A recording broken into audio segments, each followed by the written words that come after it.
I want to welcome everybody to this live webinar. My name is Tova Brandt. I'm the Executive Director of the Museum of Danish America, and it's a privilege to welcome you all, both those of you who are here at the museum on site, and also those of us joining through the magic of Zoom.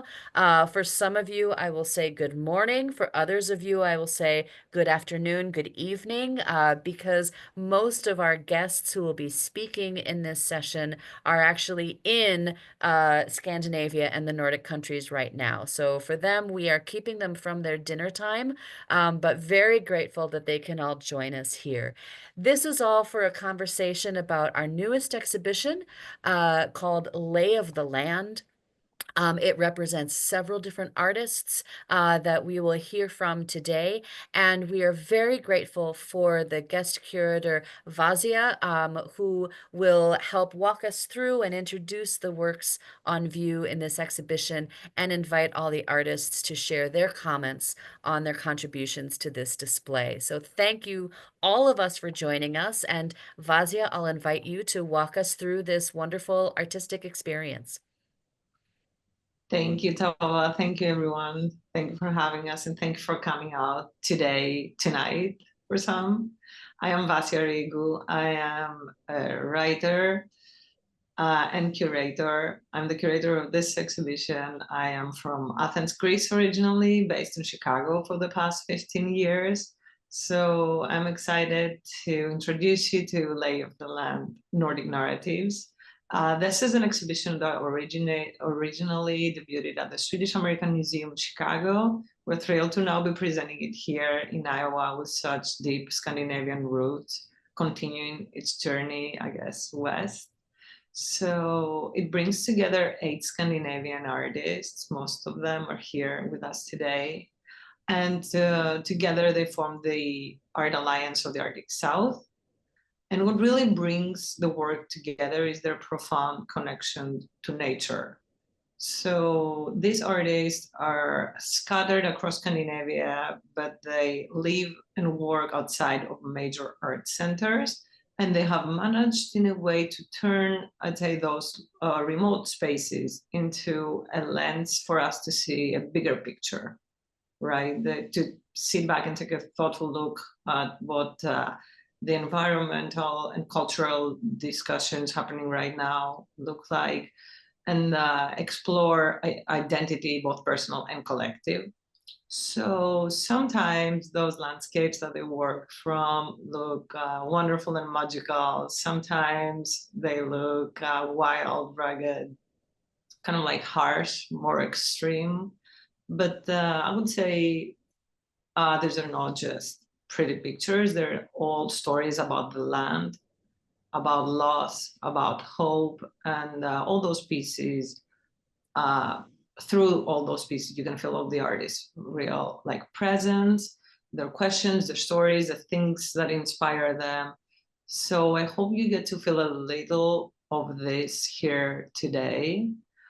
Let me introduce you to all of them except for one. So they can tell us a little bit about the work, they can provide a bit of context. And we're going to start with Dragos. Hello. Hi. So should I present now, or you present everyone, or? You can go ahead and tell us just a little bit about you and your work. And yeah, I think I will start a bit with the background. I'm from Romania, born in Romania, and I moved in Finland in 2007. And I've done a lot of work related with video and photography, documentary photography, and it was mostly a political statement in my works, because after the communist collapse, after a very tough regime in Romania, everybody was had a kind of cultural identity crisis, where we belong to, where we go from here. And that was my work, and I was really thinking that art can change and shape people's mentality. I've done that for many years, and I jumped to the conclusion that it's not really art, it's the politics who is changing that. So yeah, in 2024, I start a new project, and the title is Multiply Tree, and it's inspired by a particular part of our interference with technology, mostly related with the representation of time. And in this case, which I show there, is the digital and analog format which collides by presenting simultaneously as an installation in the gallery analog and digital. So the three keywords which I use for my inspiration is timeline, time frame, and time lapse. Since I start painting after many years in 2023, my favorite subject is to explore the nature, and I do it. Most of my projects, which I do now, is in a 5 kilometers or 3 miles. I don't know how much is in the miles around my house, and they are mostly close-ups of filming with the purpose of recording moments in time when nothing is extraordinary happens. The idea is to induce the viewer a state of contemplation of the present time. So the paintings are related with the videos, are still images from the videos. So the idea of passage of time, which is more suggestive in moving images, is a linear process when recording on videos, representing a unidirectional understanding of our existence. This concept is inspired by the philosopher Heidegger, which suggests in his text Being and Time from 1927 that the human existence is characterized by our capacity of understanding the existence in relation to time and being in the moment. So that's my project going on.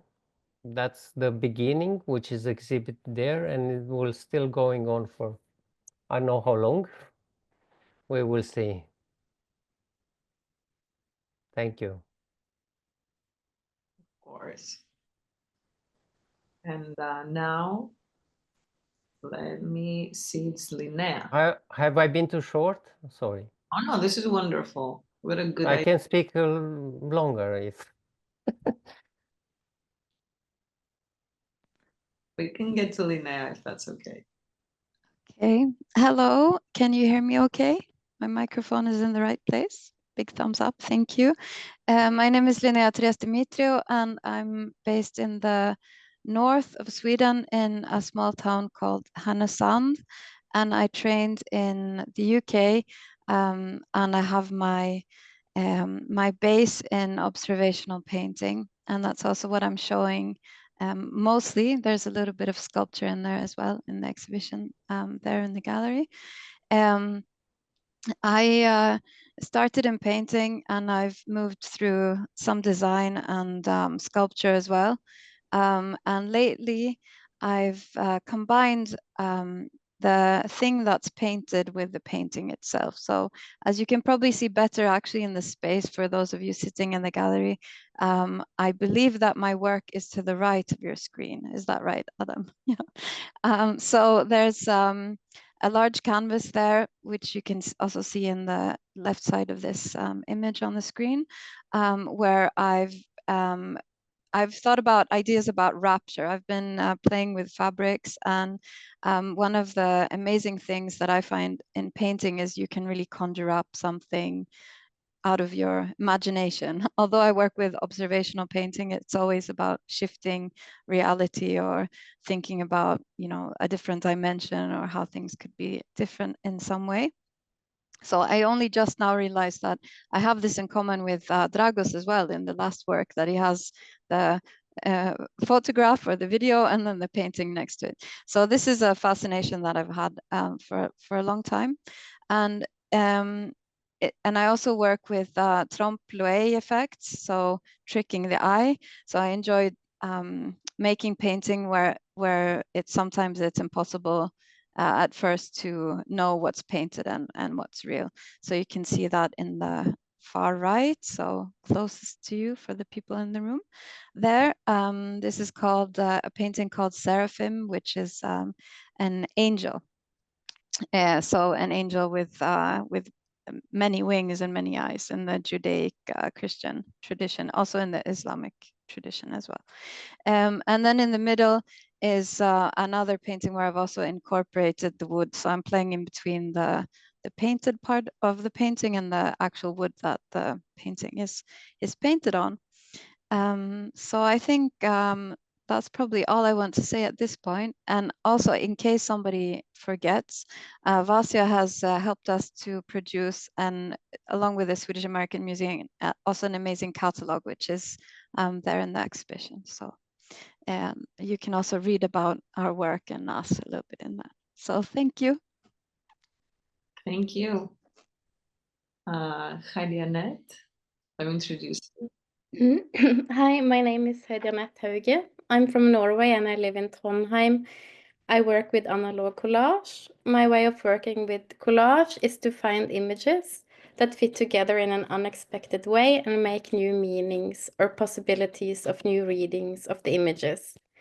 My work often features motifs of humans and nature, and in my work I explore the relationship between landscape and the human body.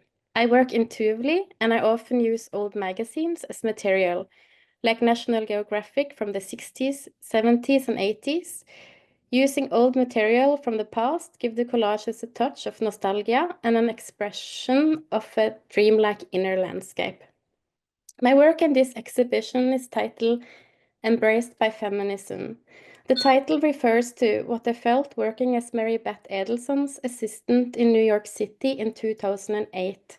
Mary Beth was an American artist and pioneer for the feminist art movement.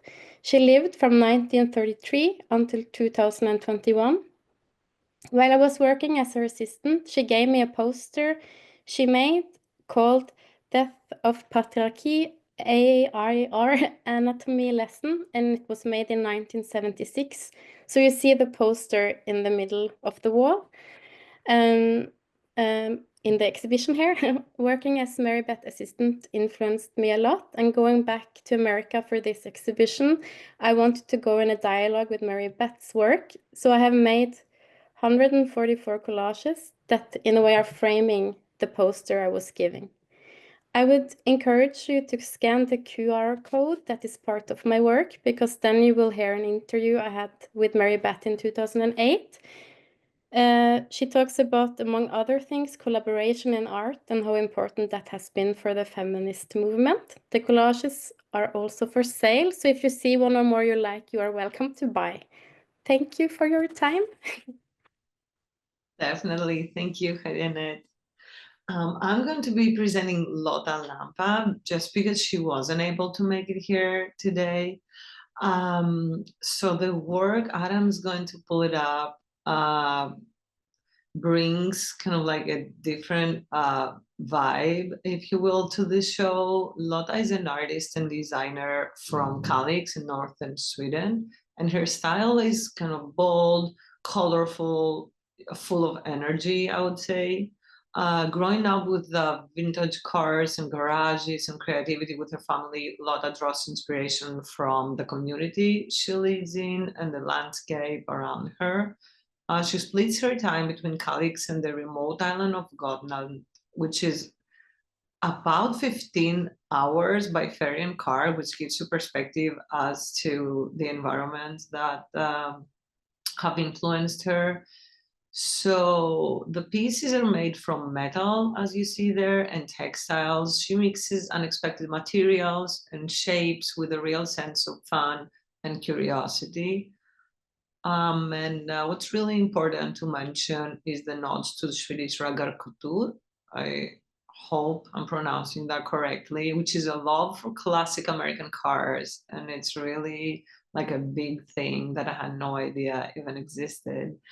So between this and the quiet influence of the northern landscape, her work shows like a striking quality, because she tells the story more than about where she's from, but also like what really drives her. It's like we take a journey with her. So I'm not sure if anybody would love to add something about Lotta's work, or if there's going to be time to do this later on. Otherwise, let me give you Patricia. Hi, everyone. First of all, I would like to thank you, a great thank you to all of you that have been arranging this exhibition, and that I'm very grateful for it's there in the Danish American Museum. Patricia, I hate to chime in, but could you speak up just a little bit more here? Yes, I will try that. So I work as a photo artist, and I'm using a sorry, Patricia. Do you think you could move the microphone closer? Are you hearing me? Can you hear me? If you could come closer to the mic, maybe that would help. Okay, I try to. This is great. Okay. Right there. All right. Thank you. So I work as a photo artist, and I use a 4x5-inch field camera as my working tool. And through this analog photography and through a performative aspect, I recreate human imprints after experiences of domestic violence. That's been my topic for the last 15 years.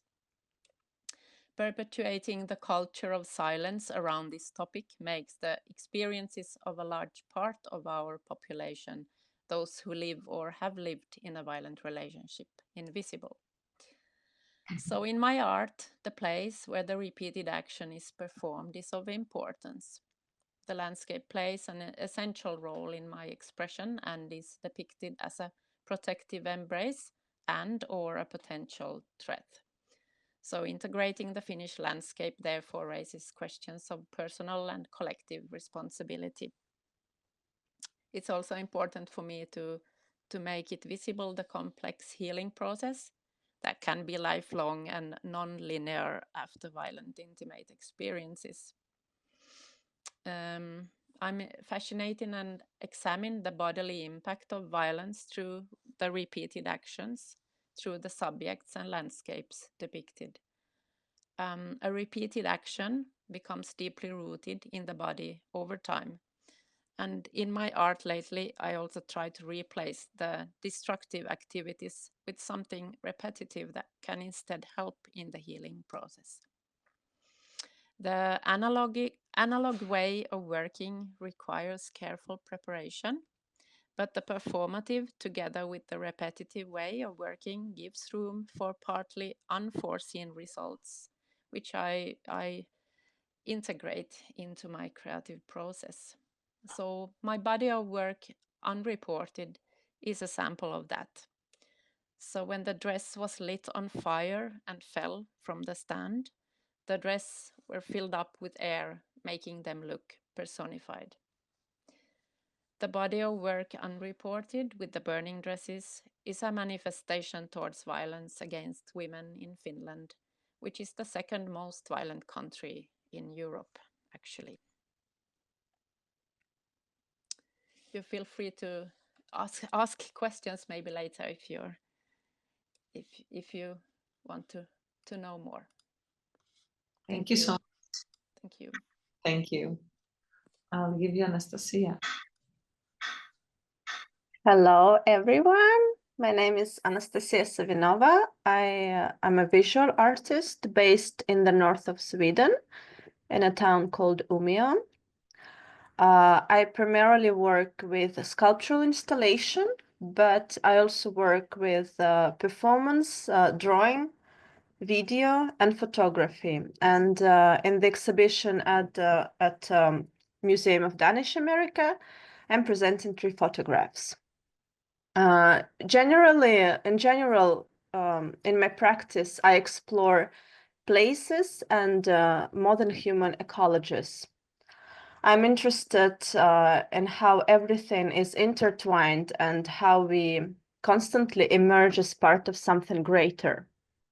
I often work with found objects and materials like seashells, grass, fish skins, feathers, as well as plastic debris, industrial materials, ropes, part of machines, and large wooden boats.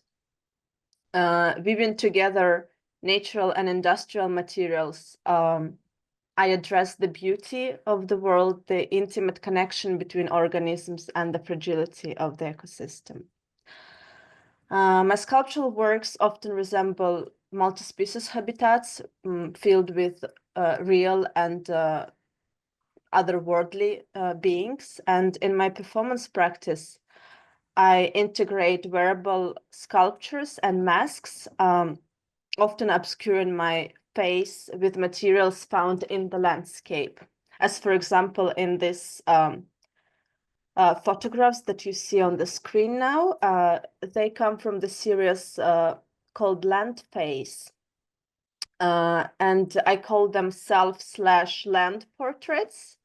And it's an exploration of the connectedness with the landscape, with the wild grass, the ice, rock, sand, and the mountain. Immersing in the primal energies of the elements, I try to connect to their mysterious power and document this process with the photography. When we humans look at the mirror, usually the image of the face becomes central and the landscape becomes just a backdrop to this. And in this work, I'm trying to do the opposite and make and turn the face into a reflection of the environment, into a reflection of the landscape. And human body's presence becomes intertwined with the nature's splendor. The face and the side are covered with a mask made from the materials that are abundant in the portrayed landscape. And through this mask ritual, the body becomes a listening body. And through this blindness, other senses become more acute. And this intuitive body enters the mystery of the landscape, moving in unison, touching and learning the wisdom of the land's body. And in this series, I have photographs taken in different parts of the world. And here we have images from 2 images from Iceland, from the mountains and the valleys, and also 1 image from the frozen river Volga in Russia. Thank you. Wonderful. Thank you so much. Madelaine?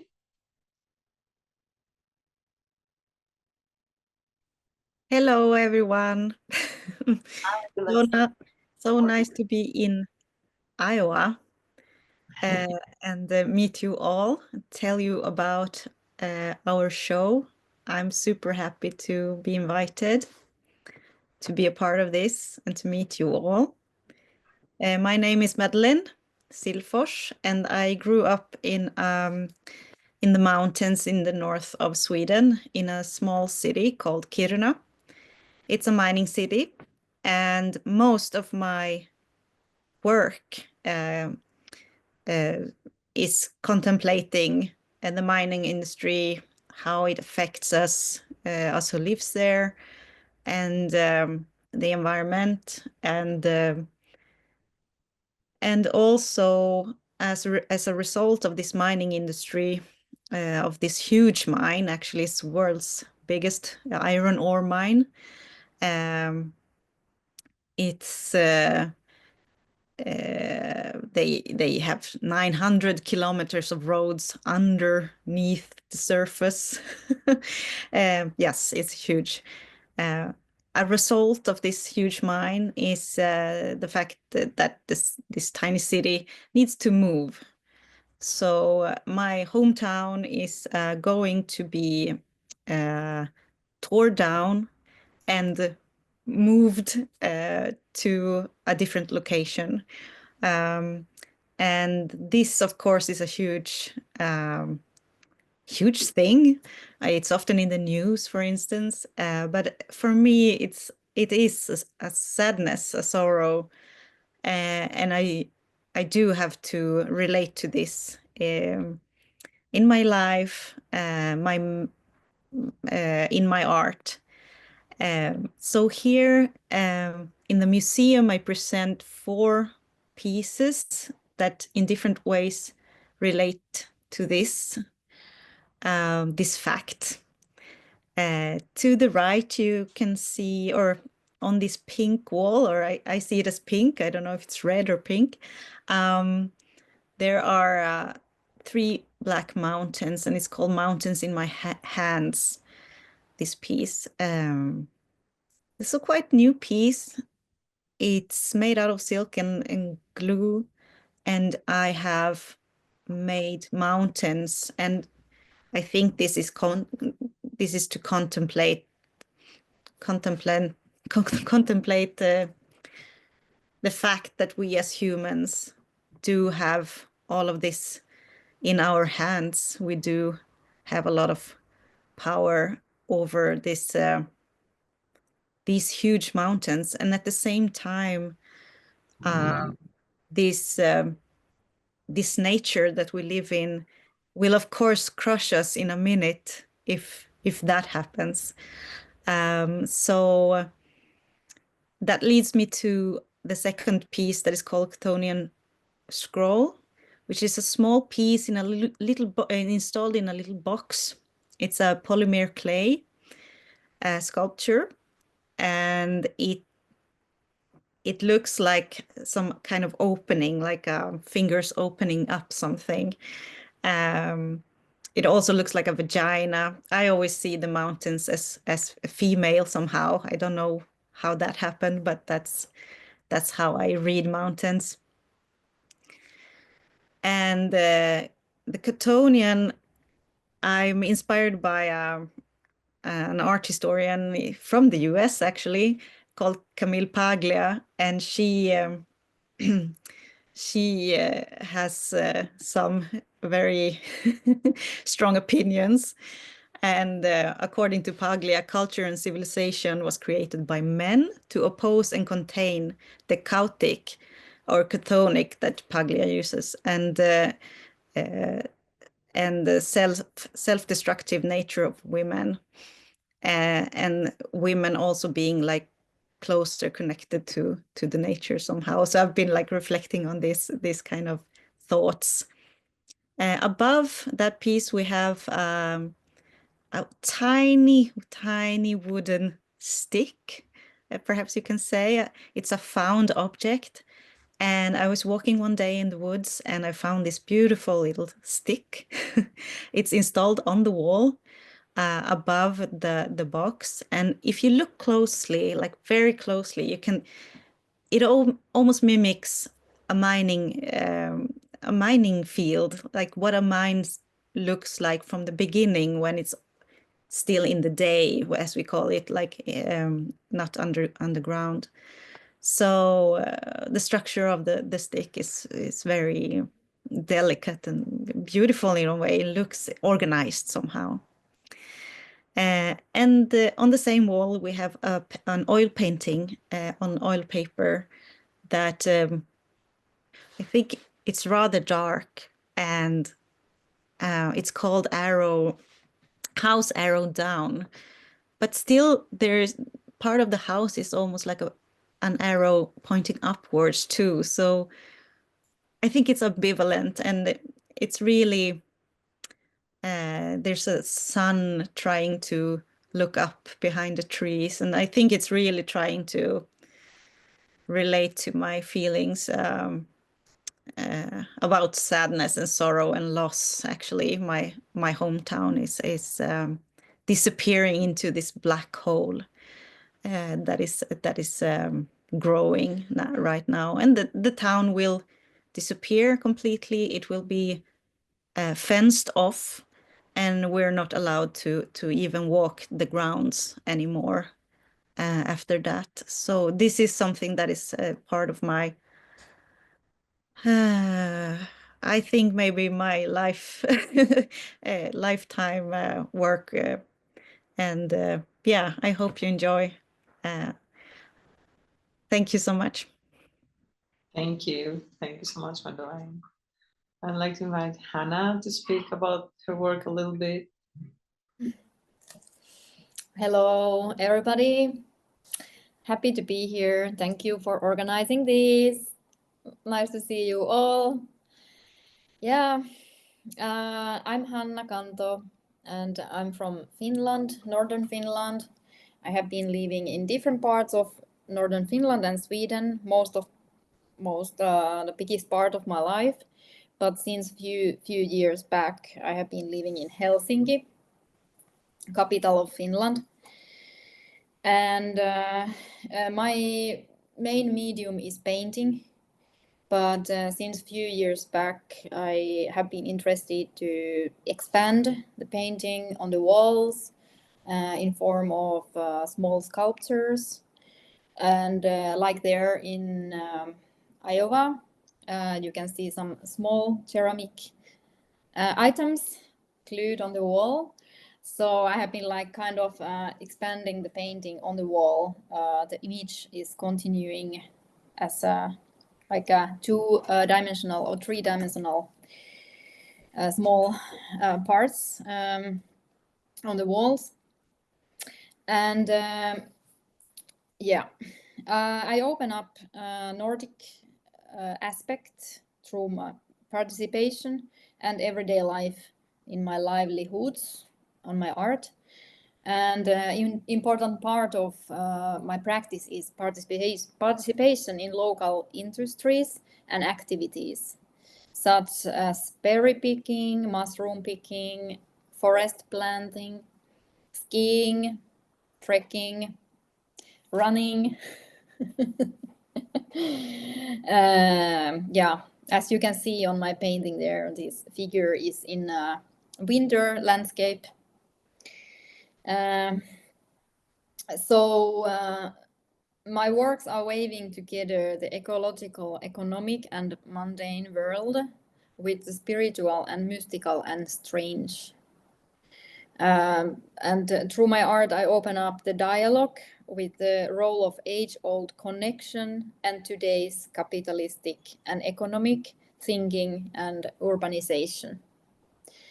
Like there are lots of different paths on my works, and you can, yeah,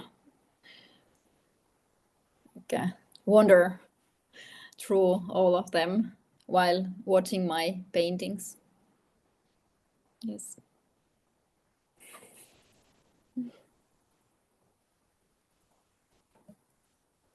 Thank you. All right. Thank you all so much for speaking so eloquently about your work. We do have a few minutes here for questions. So Vasia, if you would like to take the first question. To our folks on our Zoom audience, if you can type any questions you have in chat, we will get to as many as we can. To our live audience, you can tell them to me and I will pass them along to the artists.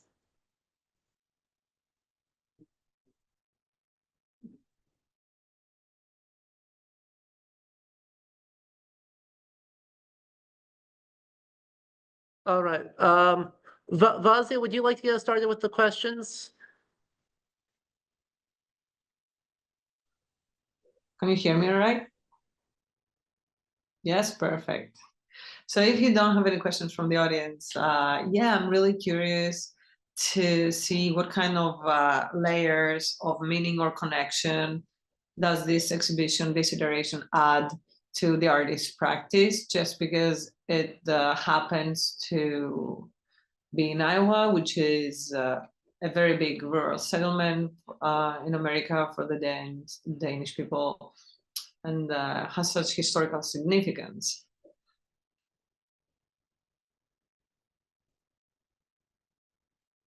So anyone feel free to jump in, because I know Chicago is a little different than this. So I'm gonna comment on that. Well, for me, it's super exciting to be part of this. It's a bit strange not to be in situ, but I guess that's life of an artist also. It's wonderful to have a glimpse of Iowa. My family actually works with the farming equipment, selling farming equipment, and I heard that Iowa is one of the greatest like food production states, and this just got me thinking so much about I need to know more about Iowa. But super interesting to be part of this group exhibition and work like this, and just have new knowledge about, you know, the world. It's fascinating. Definitely. And I know unofficially before with Tova, we talked a little bit about how the museum sits literally in the middle of almost nowhere. And this relates a lot to you and your practice being outside of major art centers, from little islands to mountain towns to, you know, those very remote places. So I do see threads of connection right there. Yeah, I think we feel a lot of connection also from Scandinavia to the US. So, for instance, now I think the whole world has been paying a lot of attention to the US with tariffs and and politics and things like this. But it's we have everyone has family at least a few generations back that have, you know, we know of someone who left to go find a better life in the US. So and this is a difficult environment, you know, to live in. So there was a promise of an easier life in the US. So I think we definitely in Scandinavia we have a very close relationship and watch the US very closely. We feel some affinity to the US. If there was one thing that you're hoping the viewer is getting out of this iteration of the exhibition, what would it be? What would you want people to walk away with as we wrap this conversation?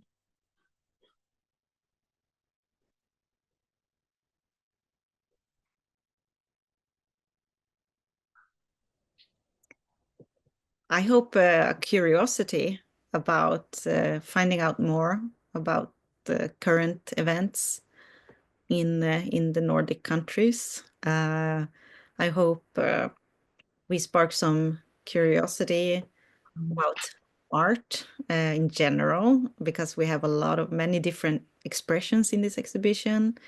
I mean, there is always someone new to find art, you know. And I hope they do it in this museum. Definitely. Fantastic. We do have a couple questions from the audience here. So from our live audience, there was a note that the emotional center of these pieces seems extremely consistent. I personally would characterize it as this mix of mourning, but also hope, right? This ambivalence that feels very consistent across all of the artists, and feels very consistent, of course, with Scandinavia. So the question was, how do you see this do you see this as a pan-Scandinavian sort of exploration, or do you think this is sort of a consequence of your positions kind of outside of our major urban centers? Additionally, do you think that this is something that is uniquely Scandinavian, or are you drawing from other artists in the US or elsewhere in sort of exploring those themes? Should I try to answer one of the questions? We're all waiting on each other very politely, and maybe also very Scandinavian. So I'll jump in.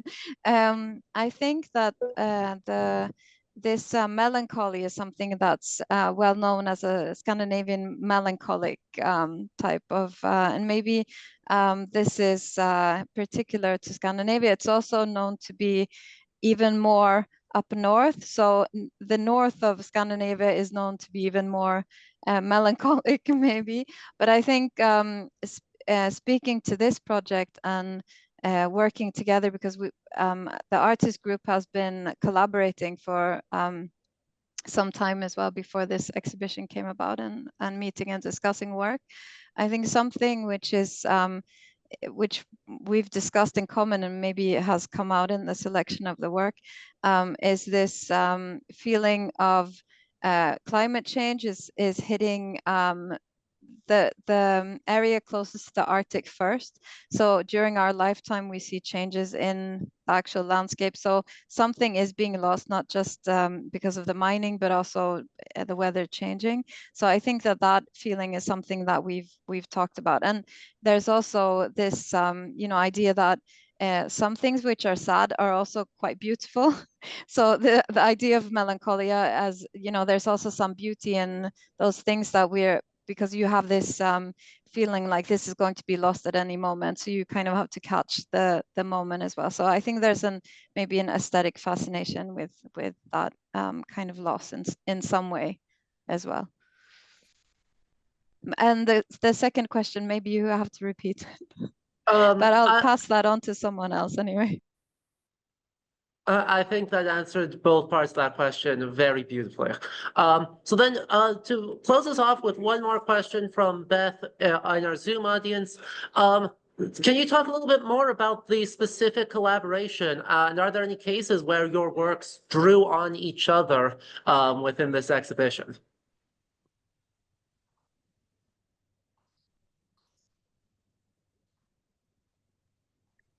For us, the work has been more connected. The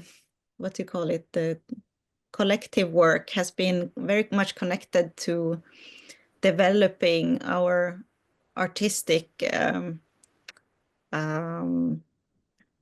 visions, maybe, and our talking about our art together and placing it in the geography where we sort of see ourselves. We do live quite far from each other, but also very close in a way. I also want to add that I think the Finnish people are very often seen as the most happy, the most content and happy people in the world, which is very much, it's funny to us, to us all. It's, I think we also in a time where, if I'm going back to the other question, also in a time when we're flooded, flooded with these images and of the world, and how it sometimes seems like everything is chaotic and burning. We also need to, I think a counter movement to that is to feel hopeful, and it is to hope for humanity somehow, and I don't know, look for the sun. Yeah, that's my couple of words for that question. I can now also add, like, of course, when you live in an area, geographical area, the landscape and everything is shaping the mentality of the people and how they see the surroundings and everything around you. So of course that bind us and make us to explore the things around us. From my point of view, living in the countryside, I'm doing a different kind of approach to reality than I done it when I was living in Romania, in the second largest city there. So that was a different type of art which I was exploring. So I think, yeah, the landscape is the most primal part of art in Scandinavia, because the landscape is the main subject of exploring. Oh. Fantastic. Thank you all again so much. We are actually out of time now, so this has been a wonderful conversation. And once again, to all of our audience, thank you for attending, and a huge round of applause to all of the artists who have contributed to this exhibit. It has been an absolute delight to have you all here. Thank you for sharing your insights and sharing your work with us. We really appreciate it. And, you know, I know this is not the easiest place in the country to get to, but if you are ever in the US, know that you are very welcome out here in Iowa. Yes. Thank you. Thank you all, and thank you for having us. Thank you. Thank you so much. Good night. Bye. Thank Good you. night. Thank you. Bye, everyone. Bye. Bye.